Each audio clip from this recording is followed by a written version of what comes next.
Custer will be making his official NASCAR Xfinity Series return at Circuit of the Americas. Kyle Tilley will be making his NASCAR Cup Series debut and run a couple races for Live Fast Motorsports. And the Darlington TV ratings have come out, and they're absolutely really positive. What's going on, guys? It's Daniel, and welcome back to our video. We have quite a few NASCAR stories to discuss here today on the channel. Let's go ahead and just jump straight to it. We are going to go ahead and start off all the paint scheme news that has come out over the last 24 hours. Let's jump straight into those first. So the first one we're going to take a look at is Justin Allgaier's 2021 helmet scheme that we are going to see this weekend at Dover. It looks very similar to the helmet schemes we've seen for quite some time at Dover Juniors driven. It's really cool. I think it's a nice throwback, a nice paint scheme for sure. I'm definitely looking forward to see this paint scheme out on the racetrack at Dover International Speedway. The next paint scheme we're going to take a look at is Corey LaJoie's 2021 Dryden scheme that we are going to see this weekend at Dover National Speedway. Remember, Dryden is going to be the official sponsor for this upcoming weekend, and they're once again going to be sponsoring Corey LaJoie. Corey LaJoie in the past has been sponsored by Dryden when he was over at Go Fast Racing, and it's really nice to see that they're going to be sponsored. The scheme looks really awesome in my opinion, and I'm definitely looking forward to see this one out on the racetrack at Dover International Speedway. The next paint scheme we're going to take a look at is Tyler Reddick's 2021 Patriotic Cheddar's Kitchen scheme that we are going to see next weekend at Circuit of the Americas. The Cheddar's Kitchen schemes always look really cool, but I love that they're doing like a patriotic touch, especially since Memorial Day is not that far away and it's coming up around the corner. So I think they did a very solid job on this paint scheme for sure, and I'm definitely looking forward to see this paint scheme out on the racetrack at Circuit of the Americas.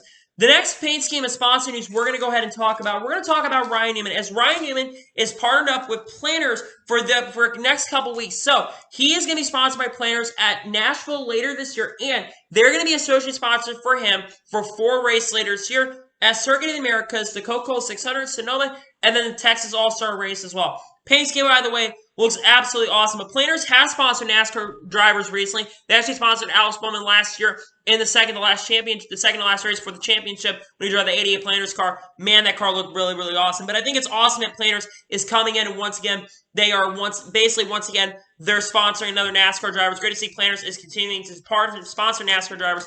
And I'm definitely looking forward to see what they have got in store for Ryan Newman.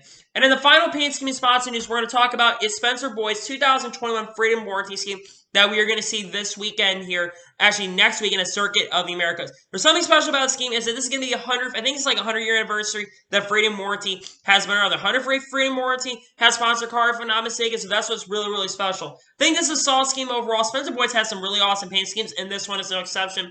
I'm definitely looking forward to see this paint scheme out on the racetrack at Circuit of the Americas. And now we're going and jump onto all the other major stories that we need to discuss here today on the channel. Let's go ahead and just jump straight to it. We're going to start off with JD Motorsports, as JD Motorsports is going to be switching drivers in the 4 cars and 6 cars as well. So Landon Cassill is going to be moving over to the 6 car, and Ryan Vargas is moving over from the 6 car over to the 4 car. This has basically helped that 6 car in points for Landon Cassill. Landon Cassill has been very solid so far in the NASCAR Xfinity Series, and he can really overall go over there and help that 6 car pick up bonus points. The 6 car has generally been struggling so far this year with Ryan Vargas. Ryan Vargas can also go over to the 4 car, and he can go over there and get some experience from the crew chief. I believe he's got the better crew chief in the flagship car, so I think Ryan Vargas definitely will improve over the team. I think that this is a very strong and a very good move that JD Motorsports is doing, and I'm definitely looking forward to see how this will play out for them. Hopefully this will improve the performances overall for JD Motorsports. And now we're going to jump on to the next story of today's episode, as we're talking about Matt Tifft. As Matt Tifft, after being 6 months seizure-free, Matt Tifft is officially able to drive once again. This is absolutely incredible news. For a lot of you who don't know, Matt Tifft has suffered a couple seizures recently over the last couple years. Remember, he hasn't been racing in NASCAR since 2019 because he had seizure issues a couple years ago. That's one of the reasons why he's currently owning a team and not racing a team. This is definitely some really awesome news to hear. It's great to see that Matt Tifft is finally able to drive once again, especially with everything that he's had to go through in his life. It's great to see that he's going to be back behind the wheel once again, and I'm definitely really excited to see. And hopefully he could turn NASCAR once again and race for the foreseeable future with his team, but I'm not sure if that's going to happen. But this is really good stuff in the right direction for Matt Tifft for sure. And now we're going to jump onto the next story of today's episode, as we're talking about the SRX once again, as Progressive is going to become the first non-endemic sponsor of the SRX. Progressive is a massive insurance company. We know how massive it is. They sponsor NASCAR cars, and they also appear on your TV on every show that you watch. So the fact that Progressive is coming in and sponsoring the SRX is really awesome news for the SRX. It could definitely help grow the brand. It could definitely be supported for sure. They've been tweeting out, and this is really awesome for sure. and great to see that Progressive is going to be working with the XRS and sponsoring once again. I wonder what other sponsors that they are going to be having going forward for the SRX, but this is definitely some really awesome news for sure, and really awesome to see. And now we're going to go ahead and jump on to the next story of today's episode, as we're going to talk about the Johnson & Johnson vaccine, as it was reported by Bob Parker that at Dover this weekend on Saturday and Sunday, a walk-up tent will be at the Monster Monument for anyone 18 years older to retrieve the single dose of the Johnson & Johnson vaccine. I think Dover's doing a really good job at this. There's been a lot of racetracks. Atlanta's been doing this. A lot of racetracks like Indy have basically been giving out COVID-19 doses to basically give everyone the vaccine so we can get back to normal much, much quicker and much, much sooner. I love what Dover's doing here. It's going to also help us get back to normal much quicker because the more people that do go up to those tents and do get the single dose of the COVID-19 vaccine, the Johnson & Johnson vaccine, the quicker we can basically get back to normal. And I think this is really good news for sure overall. And I love that tracks are still continuing to try to fight this pandemic that is so gone, even though things continue to slowly get back to normal and we're opening things up much quicker. This is really cool to see that Dover is once again working to try to get the COVID-19 pandemic over and we can get back to normal really, really soon. And now we're going to go ahead and jump on to the next story of today's episode, as we're going to talk about Jonathan Hassler. As Jonathan Hassler is going to be the crew chief for Joey Logano this weekend here at Dover International Speedway. The reason that Jonathan Hassler is not because of COVID-19 protocols. The reason is Paul Wolfe is going to be suspended this weekend because they had 2 lug nuts missing, so he is going to be suspended. Paul Wolfe is going to be suspended this weekend because of the 2 lug nut issues. It's something that's probably going to go away when we have the single lug nut because you're not going to have any suspensions from this. But Jonathan Hassler, I believe he's been the crew chief at points this year for Austin Cindric, and last year also crew chief for Matt DiBenedetto last year when Greg Irwin had COVID-19 last year. So I think Jonathan Hassler can overall help Joey Logano continue the success that he's had so far, and hopefully he'll do a great job working with them. Wishing the best of luck for Paul Wolfe, and hopefully he can come back really, really soon in NASCAR. Speaking of which, in Team Penske, we're going to continue on crew chief changes, as once again, Jeremy Bullins is not going to be the crew chief for Brad Keselowski. He's still out because of COVID-19 protocols, and Grant Hutchins will once again be the crew chief for Brad Keselowski. Wishing the best for Jeremy Bullins going forward. I hope this can help Brad Keselowski perform his last race this past weekend at Darlington. Brad Keselowski absolutely struggled on the racetrack, and I hope that he can come back soon, Jerry Bullins, to work with Brad Keselowski, help Brad going forward. But I'm wishing the best luck to Jerry Bullins, and I'm hoping for a much and a great speedy recovery going forward. And now we're going to go ahead and jump on to the next story of today's episode. As we talked about this about a week ago, as a matter of fact, that Ty Majeski is going to be running a 5th Motorsport truck in the Truck Series for 2 races this year. Number has not been announced at this time for Ty Majeski, but he'll be driving a 5th Motorsport truck at Charlotte and Nashville later this year. Now remember, those races are going to have practice qualifying, so that is the overall reason why Ty Majeski is going to be running in a 5th Motorsport truck. I think that this is a really good pickup for Thorsport. I know that Ty Majeski really did not do that great, to be perfectly honest with you, at his time in Nice Motorsports, but you have to remember that Nice Motorsports was not a great team, really a great team right now. They're dropping down from 4 cars to 3 cars right now, and they're not the team they were in 2018, and that's why they basically struggled this year and why they're downsizing. Even though they've had good performances from when Ross Chastain's in the car or Carson Hocevar's in the car, they have at times absolutely struggled this year.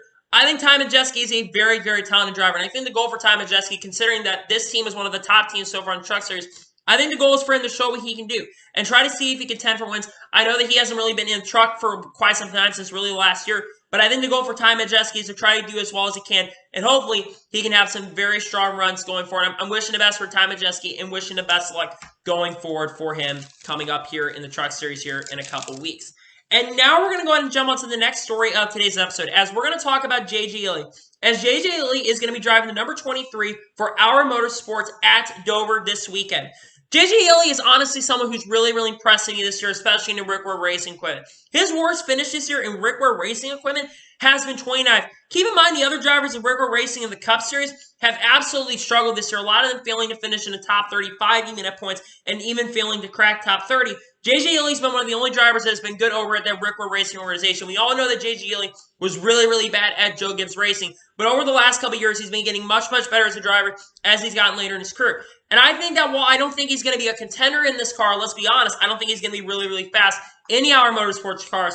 I think that J.J. Ely has a very good shot of at least contending for a top 20, especially since in the Rick Ware cars in the Xfinity Series, he has at times contended for top 15s and top 20s.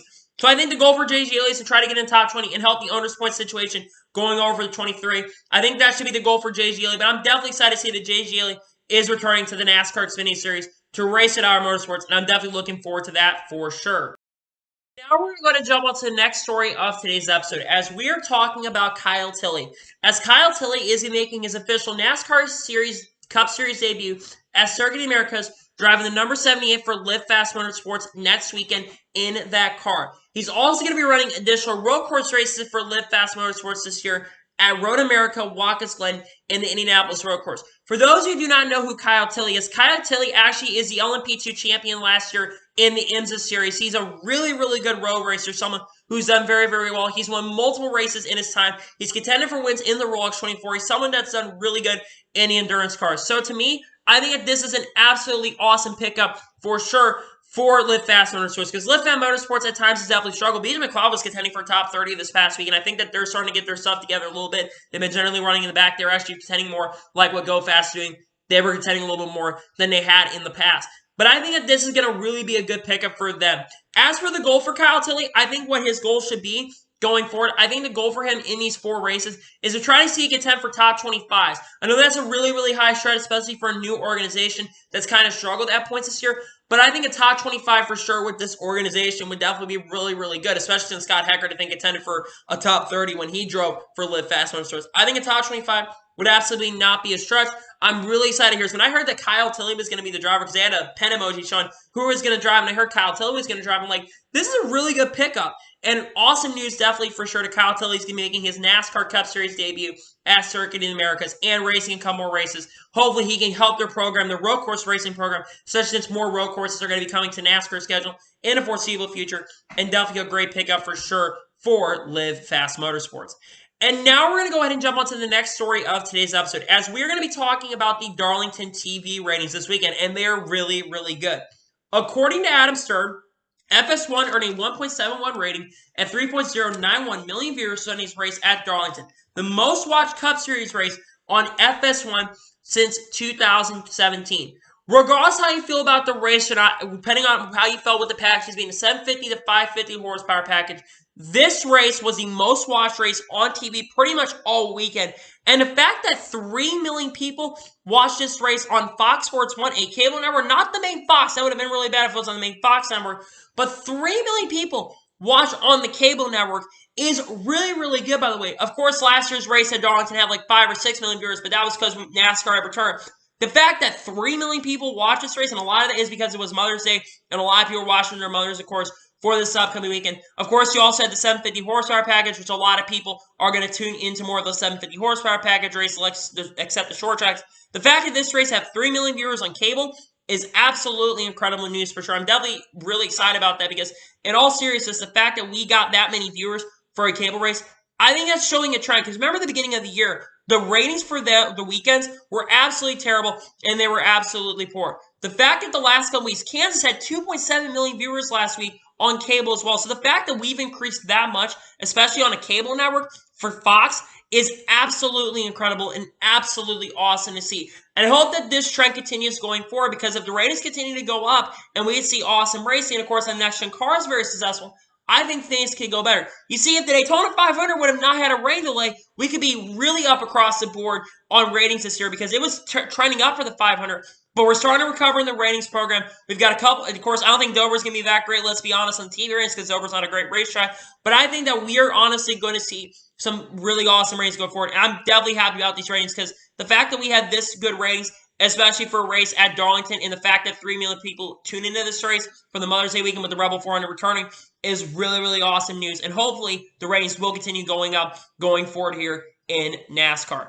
And now we're going to go ahead and jump on to the final major story of today's episode. As was announced today by Rick Rowe Racing, that Cole Custer is going to be racing the NASCAR Xfinity Series race at Circuit of the Americas, driving the number 17 car for Rick Rowe Racing with Production Alliance Group being the major sponsor on the car. Now, this is not the first time that Cole Custer has driven for Rickwer Racing, as in a few starts that he drove in the Cup Series before he became full-time in 2020, Cole Custer actually in 2018 and 2019 drove the 51 car for Rickwer Racing, and a couple times in that cars, he contended for top 30s in those cars. At Richmond, if I remember correctly, he qualified really, really well. The finish wasn't as great as the start of the race, but he qualified very, very well in the Rickwer cars. Of course, he had SHR backing, but he qualified very, very well. My expectations is that this car is going to be an SHR back car. Yes, Rickwer Racing is going to be working with this team as well to work with them because they have worked at SHR. But I would expect that they would be working with Rickwer Racing SHR. So I would expect this car to be a little more competitive than guys like Cody Ware and JJ Yeley and even Joe Gates who have driven a car. I would expect this car to be really, really competitive. That being said, what are my expectations for Cole Custer in these races? I think the fact that Cole Custer does have that Cup Series experience, and he's a guy that has been in the Cup Series for a couple years, and the fact that Xfinity competition is not as tough as when he was in the Xfinity Series, I think ultimately the goal for Cole Custer is to try to finish at least in the top 20 in the race. I know that's a really low expectation for Cole Custer, but let's be for real. We give so many expectations. These drivers perform very, very well. I think the goal of top 20 would be really, really good for the Rickwer race equipment. I know it's going to be SHR backed, but I think that the goal for them should, honestly, in my honest and sincere opinion, I think the goal for Cole Custer is to try to finish in top 15 and top 20. But I think what Cole Custer is going to do is going to give a lot of really good feedback for them, and I think that this will help them going forward. But I'm really excited to hear that Cole Custer is making his return to the NASCAR Xfinity Series to drive for Rickwer Racing, and I'm definitely wishing the best of luck for him going forward here later this year. So, anyway, that is going to be for today's NASCAR news video. I want to thank you guys for watching. Please like, subscribe to the channel, turn notifications so you be notified when a video does go live on my channel. Follow me on Twitter, Facebook, and Instagram. Links in the description below for that, and comment your thoughts on today's video. What are your thoughts about Cole Custer racing Xfinity Series at Circuit of the Americas in the number 17? And where do you think he will finish, and do you think he'll be a contender in the race? Let me know in the comments below. And what are your thoughts about all the other major NASCAR stories we discussed here today on the channel? Let me know in the comments below. If you can tell, I've been feeling a little bit under the weather. Honestly, I don't know what I've got recently, but I've been really, really not feeling 100%. So hopefully the content's going to be a little bit lackluster. You might see sometimes where I struggle to say things. I do apologize for that, but the content might be really, really lackluster, just letting you guys know that. So anyway, like I said, I want to thank you guys for watching today's video, and I'll see you guys next time for some more great and awesome NASCAR content. Take care, everybody.